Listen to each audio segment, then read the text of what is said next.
Hello everyone, I am Anuj. I am preparing for banking exam. Let's do it together. तो आज का हमारा topic है blood relation. उसके बारे में हम कुछ यहाँ पे डिस्कस करने वाले हैं कि काफी लोगों के कमेंट आए थे कि ब्लड रिलेशन एक बार बता दीजिए, कॉन्सेप्ट बता दीजिए, कि आप कैसे अटेम्प्ट करते हैं वो बता दीजिए, अप्रोच क्या रखनी चाहिए।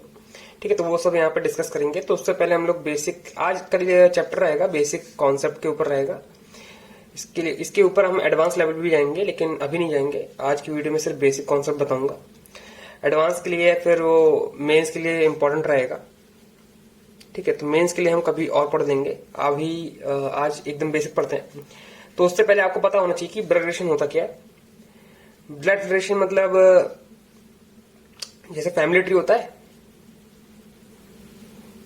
फैमिली ट्री की तरह ही होता है। फैमिली ट्री बहुत लोगों ने बनाया होगा, प्रोजेक्ट बनाया होगा, अपने दादा दादी की फोटो, ठीक है, फिर उनके मम्मी पापा मतलब हमारे मम्मी पापा की फोटो, फिर हम लोग आते हैं, है ना, और हमारे सिबलिंग्स आते हैं अगर जो होंगे तो कुछ ऐसा करके होता है। ये 3 स्टेजेस होती हैं, 4th भी हो सकती हैं। ठीक है, first generation, second generation, third generation जिसमें हम लोग हैं अभी। ठीक है, कुछ ऐसा इसका स्ट्रक्चर होता है।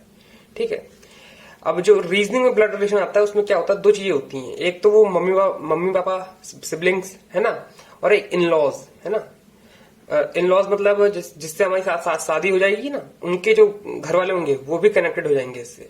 तो बस यही एक डिफरेंस आ जाता है इसमें कि हमारा जो परिवार रहेगा वो तो रहेगा ही, साथ में इन लॉज भी आ जाएंगे। ठीक है, तो यहाँ पे स्टार्ट करता हूं। मैं बता देता हूं जो सिंबल मैं यूज करता हूं वो यहाँ बता देता हूं। मेल के लिए मैं सिंपल प्लस यूज करता हूं, ठीक है। फीमेल के लिए माइनस। कपल होगा तो सर्कल बना दूंगा उन्हें। सिबलिंग होगा तो हॉरिजॉन्टल लाइन। जनरेशन गैप होगा, जैसे जनरेशन गैप था ये, तो यहाँ पे वर्टिकल लाइन का मैंने यूज करा है। ठीक है, ये एकदम सिंपल वाले सिंबल है। मैंने कुछ ज्यादा इसमें तामझाम नहीं करा है। तो आप जिस हिसाब से लेते हो सिंबल उस हिसाब से भी ले सकते हो, लेकिन ये सिर्फ आपको यहाँ पे दिखाने के लिए है कि मैं क्या चीजें यूज करने वाला हूँ। ठीक है, तो अभी हम कुछ क्वेश्चंस की प्रैक्टिस करेंगे, अप्रोच देखेंगे कि कैसे उन क्वेश्चनों को अप्रोच करना चाहिए, किन चीजों को ध्यान रखना चाहिए, और फिर क्या माइंड में क्या चलना चाहिए क्वेश्चन को करते टाइम भी। तो वो सब यहाँ डिस्कस करेंगे। तो ये एक मैं यहाँ पर रिकॉर्डिंग स्टार्ट करता हूँ, फिर स्टार्ट करते हैं हम लोग। ये टेक्स्ट बुक का ही एक सिंपल सा पेपर था, मैंने वो दिया था RRB क्लर्क का CT 11। ठीक, आप इसको चाहो तो अटेम्प्ट कर सकते हो। ब्लड रिलेशन के ऊपर है ये टॉपिक जो चैप्टर वाइज होता है उसके ऊपर है। फर्स्ट क्वेश्चन से स्टार्ट कर देते हैं। आपको यहाँ पे दिखता होगा, डिस्प्ले हो रखा होगा। तो एकदम सिंपल क्वेश्चन है। फर्स्ट क्वेश्चन एग्जाम्पल के तौर पर ले लेते हैं। फर्स्ट क्वेश्चन, 7 मेंबर बोल रखे हैं, और ये मेंबर, ये जो चीजें होती है ना बहुत इंपॉर्टेंट होती हैं। 7 मेंबर हैं इसमें, ठीक है। और फिर यहीं से स्टार्ट हो गई पजल, और जैसे ही पजल स्टार्ट हो जाती है मैं बनाना स्टार्ट कर देता हूँ। उसके अकॉर्डिंग मैं सेट करता रहता हूँ। कुछ होती है पॉसिबिलिटी तो मैं यहाँ अलग से लिख लेता हूँ, फिर उनको जोड़ने का ट्राई करता हूँ। तो बोल रखा है उसने U is a daughter in law of R. तो U is daughter in law है, तो सबसे पहले तो यू है वो माइनस आ जाएगा, डॉटर इन लॉ है ना, female. Daughter in law of R, तो पक्का इसका कोई पति होगा, है ना, और फिर उसका जो भी पेरेंट होगा वो आर होगा। ठीक, तो कुछ ऐसे करके बन जाता है structure. U is a daughter in law of R का स्ट्रक्चर ऐसे बन जाता है। T is a brother of Q, T is brother of Q. देखा, ये वाला सिंबल सिबलिंग वाला साइन मैंने यहां लगा दिया है। T is a brother of Q. Q का जेंडर डिफाइन नहीं है, हम करेंगे भी नहीं जब तक जेंडर डिफाइन ना हो। हम लोग जेंडर डिफाइन नहीं करते हैं, चाहे कितना भी कैसा भी साउंड कर रहा हो, है ना। मतलब लड़की वाला साउंड कर रहा हो चाहे लड़की वाला साउंड कर रहा हो, हम लोग जेंडर डिफाइन नहीं करते। अब जैसे ये है T is a brother of Q, यहाँ पे कहीं फिट बैठ नहीं रहा है तो उसे अलग लिख लिया है। ठीक है, कोई कनेक्टिंग पॉइंट भी नहीं दिख रहा है इसलिए अलग लिख लिया है, लेकिन इसको दिमाग में रखना है। ठीक है, पी और R is a married couple, P और R is a married couple, तो यहां लिख लेते हैं पी और R is a married couple हो जाएगा ये। ठीक है, आर हैज ओनली 2 चिल्ड्रेन, तो आर के 2 बच्चे हैं। एक तो यही हो गया, एक और होगा, है ना, एक यही होगा प्लस वाला, एक और होगा, कोई और होगा, जेंडर का होगा। अब इससे आप ये पता लगा सकते हो, देखो दिमाग में क्या चलता है कि ये चीज उठ के यहां आ सकती है। 700 दिख रहा है यहाँ पे, है ना, टी इधर आ जाएगा तो क्यू इधर आ जाएगा, आराम से फिट बैठ रहा है। ठीक, पजल की तरह लेना है हमको। आगे पढ़ लेते हैं। Q is a daughter of P, तो क्यू इज डॉटर, तो ये तो फीमेल हो गई और वो भी पी की है, तो क्यू यहीं आ जाएगा। और टी आ जाएगा, मतलब फिट बैठ गया ना इधर। देखो who is not a mother of Q, तो P Q is a daughter of P who is not mother, mother नहीं होगी तो क्या फादर होगा, है ना। ऐसे करके जेंडर डिफाइन होंगे। V is son in law of U, तो V is son in law है तो पक्का इनकी कोई डॉटर होगी। S is the granddaughter of P, तो एस यहीं पे आ जाएगा। ठीक, हमारी पजल बन गई है, एकदम सिंपल है। फर्स्ट लेवल की जो पजल होती है वो इस टाइप में होती है। अब आंसर मार्क कर लेते हैं हम लोग। V is related to S, तो वी क्या है, हस्बैंड है। एस रिलेटेड टू क्यू, तो एस क्या है, एस क्या है, नीस, नीस और नेफ्यू। इसमें यही सही रहता है, भांजा भतीजा, ठीक है, और भांजी भतीजी, उन सबको नीस एंड नेफ्यू ही लिखते हैं। ठीक, तो ये कौन, ये माइनस का साइन है तो नीस, प्लस का होता तो नेफ्यू। ठीक है। आर रिलेटेड टू टी, तो आर कौन है, मदर है ना। तो ये करके हमारे ये क्वेश्चन कंप्लीट हो गया है। ठीक है। अब यहाँ पे एक चीज और मैं आपको बता देता हूं, ये चीज तो कंप्लीट हो गई है। एक एग्जाम्पल के तौर पे हम लोग समझेंगे चीजें। अगर इसमें पूछ लेता है आर रिलेटेड टू एस, ठीक, और हमको मतलब उस, अब यहां पे अगर दे रखा है, सपोज करो यू है, यू के भी मम्मी पापा हैं, यू के भी मम्मी पापा है, डब्लू और एक्स, ठीक, ये माइनस ये प्लस, सपोज करो ऐसे करके है। अब R is related to S बोल रखा है, तो आर का रिलेशन बताना है एस से। आप बोलोगे ग्रैंड मदर, ठीक है ना, कि ग्रैंड मदर ही है, लेकिन क्वेश्चन में कहेगा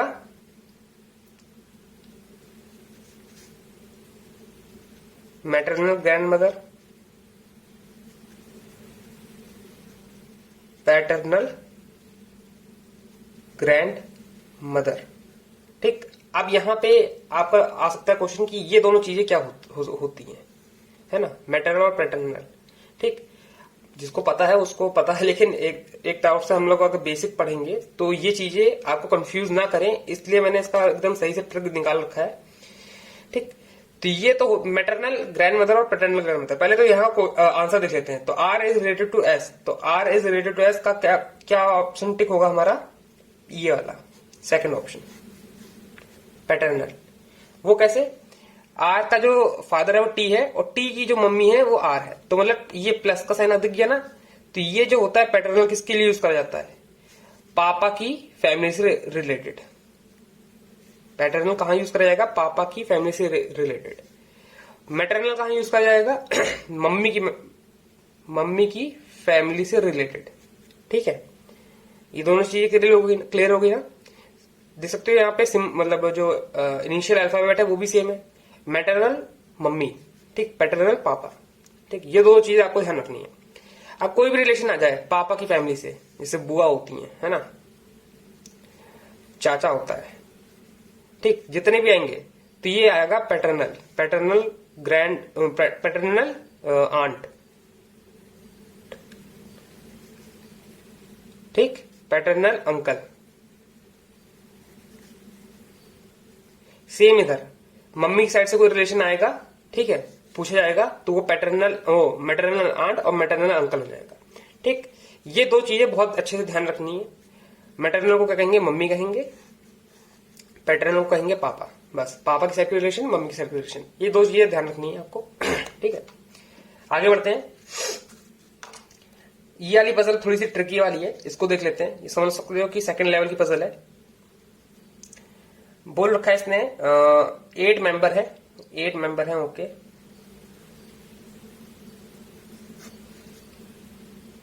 और 3 जनरेशन है, ठीक है, 3 जनरेशन है और 3 मैरिड कपल है। M is a sister in law of O, तो M is sister in law of O। तो यहां पे थोड़ा सा मामला फंस जाता है कि M sister in law of O है किस साइड से। जैसे यहां पे इसका अगर पति आ गया, पति का कोई अगर ये रिलेशन में है O, तो भी सिस्टर इन लॉ हो सकती है। ठीक है, एग्जाम्पल के तौर पर मैं दिखा देता हूं। सपोज करो M माइनस है, N प्लस है, और N की कोई सिस्टर है O, तो ये हो गया सिस्टर इन लॉ है, या फिर ब्रदर भी हो सकता है, कोई भी हो सकता है। ठीक है, दोनों जेंडर ले लेते हैं। एक तो ये रिलेशन हो गया सिस्टर इन लॉ का M की साइड से, M कौन है, सिस्टर इन लॉ है। ठीक, एक ये रिलेशन हो गया, ठीक है, तब भी एम सिस्टर इन लॉ कहलाई जाएगी। ठीक, साइन इनके वाइस वर्सा हो सकते हैं। ठीक है, तो दोनों तरफ से हो सकता है ना, इसका ये चीज कंफर्म नहीं होती है। तो इसको हमने ऐसे करके लिखा थोड़े थोड़े गैप पे, अगर कोई भी यहाँ पे फिल हो रहा होगा तो यहाँ फिल कर देंगे। ठीक है, थोड़ा गैप पे लिख लिया है, ये चीज समझ में आ गई। आगे बढ़ते हैं। M is a daughter in law of O and daughter of N. तो एम जो है डॉटर इन लॉ, एम जो है sister in law of O है और डॉटर किसकी है, एन की डॉटर है। ठीक, क्वेश्चन आपको यहाँ पर दिख रहा होगा, तो पढ़ने में दिक्कत हो गई है। ठीक है,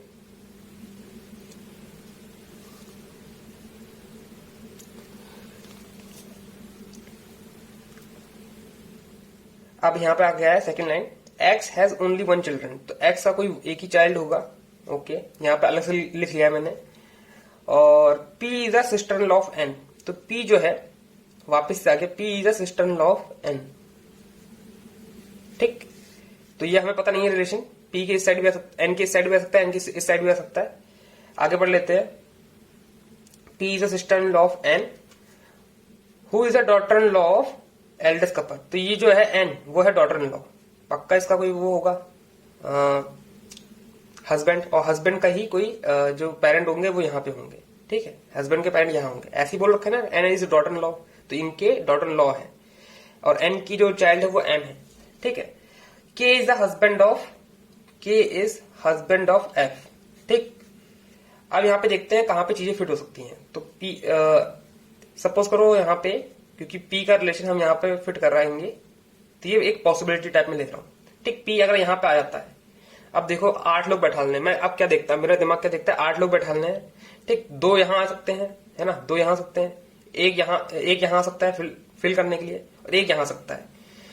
1 2 3 4 5 6 7 8, मतलब सब कुछ फिल हो जाएगा। यहाँ पे 2 आएंगे मेंबर, यहाँ पे 1 आएगा, यहाँ पे भी 1 आएगा। ठीक, अब हम लोग कैसे फिट कर सकते हैं, चीजें कैसे फिट कर सकते हैं, देखो के और एफ जो है वो तो यहीं पे आएंगे, है ना, के और एफ यहीं पे आएगा, और 2 मेंबर बोल रखा है तो के और एफ यहाँ लिख लेते हैं, के और एफ, ये प्लस ये माइनस, एक मैरिड कपल ये हो गया।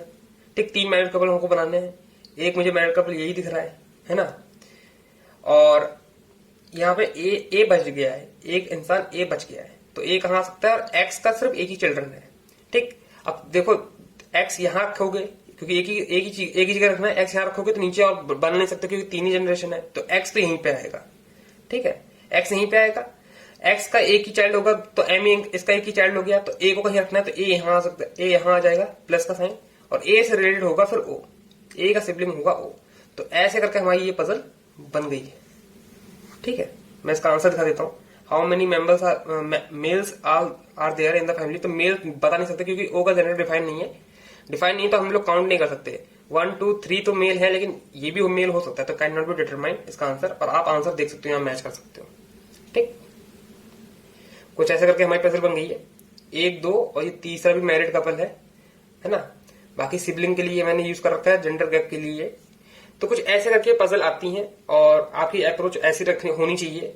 ठीक है, चीजों को आपको माइंड में भी सोचना पड़ेगा कि कहाँ पे कितने मेंबर आ सकते हैं, मेंबर्स का कैसे यूज करना है, जनरेशन का कैसे यूज करना है, आपको दिखा दिया मैंने। ठीक है, यहाँ पे अभी और भी क्वेश्चन है। ठीक, एक क्वेश्चन और कर लेते हैं हम लोग प्रैक्टिस के तौर पे। ठीक, ये वाला क्वेश्चन कर लेते हैं, 3rd क्वेश्चन है ये।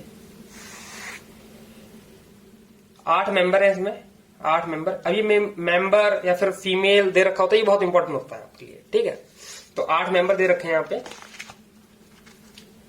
और 4 जनरेशन है। ठीक है, 4 जनरेशन वाला देख लेते हैं। इसमें देखो पहले से ही डिफाइन कर रखा है कि 4 जनरेशन है, कहीं नहीं दे रखा होगा तो फिर वो पजल जब बनती चली जाएगी तो उसमें 4 जनरेशन आ सकता है।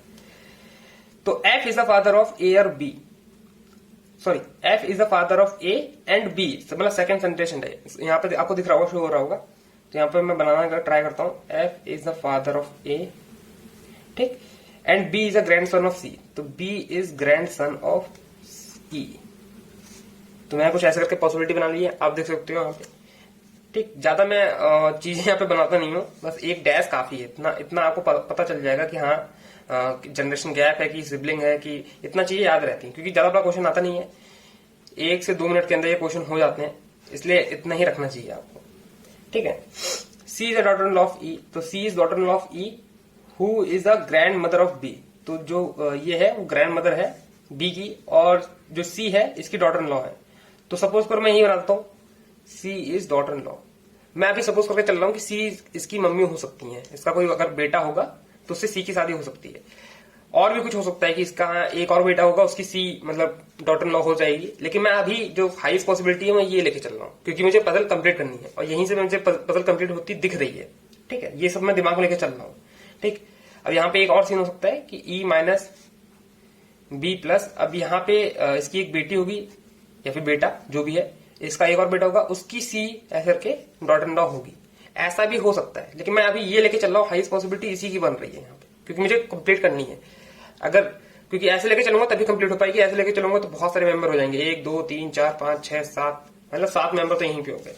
आगे पढ़ लेते हैं, आगे पढ़ेंगे तो और डिफाइन होगा हमारा, है ना। A is the father of B, तो A is the father of B, A यहाँ बन गया है। अब देख सकते हो यहाँ पे ऑटोमेटिकली फिट हो रहा है, अगर यहाँ पे आप देखोगे तो ऑटोमेटिकली फिट हो रहा है, क्योंकि एफ को अगर मैंने यहाँ बना दिया है ना, तो ये भी एक डिफाइन हो गया, चीजें डिफाइन हो गई ना, क्योंकि एफ यहाँ आ सकता है। A is the father of B and D which are different gender. A is the father of B and D which are different gender, तो डी यहाँ पे आएगा डिफरेंट जेंडर, मतलब ये प्लस तो ये माइनस हो जाएगा। G is the son of H, तो जी जो है सन ऑफ एच, तो जी के लिए अभी कोई चीज डिफाइन नहीं है, G is the son of H. Who is wife of B,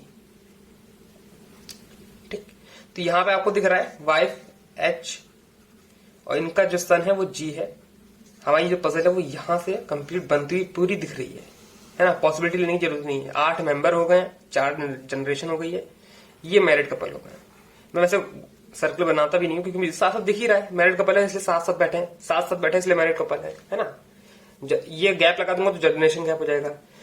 ये फादर की साइड के लोग हो जाएंगे, ये मदर की साइड के लोग हो जाएंगे, है ना। सारे प्लस प्लस प्लस फादर की साइड, ये माइनस माइनस, ये सब डॉटर इन लॉस है ना।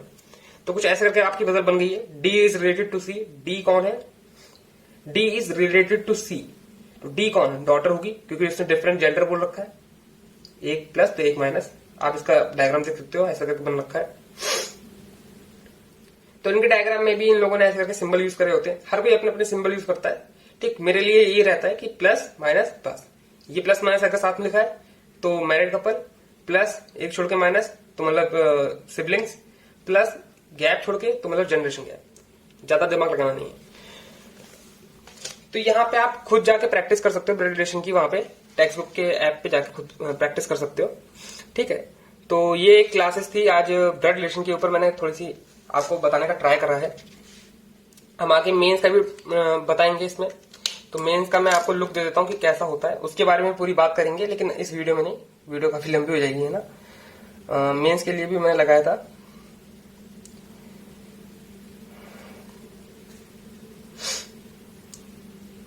मीन्स के लॉजिकल, हाँ ये देखो मैं अभी लगा ही रहा हूँ, ठीक है, दिखा देता हूँ कि आपको कैसा होता है। तो मेंस का कुछ ऐसे करके होता है ना। क्वेश्चन आपने देख लिया होगा, ये सिंबल का यूज करके हमको बताना होगा। प्लस के लिए फादर का डिनोट कर रखा है, ये सब हर चीज हम लोग मेंस में डिस्कस करेंगे, एक एक चीज इसका डिस्कस करेंगे कि इन क्वेश्चनों को कैसे करना है। ठीक, अभी मैं इसे कर ही रहा हूँ, ऐसी पजल भी आएंगी मेंस में, ठीक है, ये सब हम डिस्कस करेंगे, ठीक, अब नेक्स्ट क्लास में। तो अभी इसको पॉज कर देते हैं।